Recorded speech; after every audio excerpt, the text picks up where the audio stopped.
What percent of 75 is 33?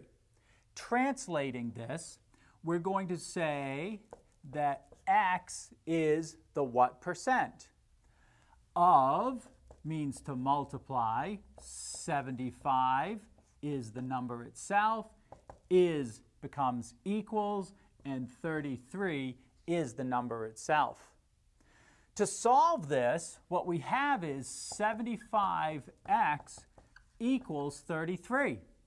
So what we'll do is solve this equation for x, but then convert x into a percent.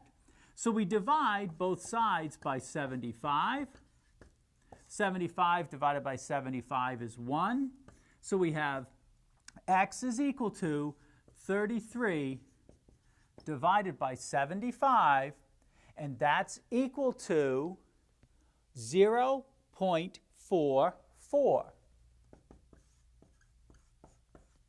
Now, to convert 0.44 to a percent, we would have to move the decimal point over 2 places, which gives us the answer 44%. So therefore, we would say 44% of 75 is 33.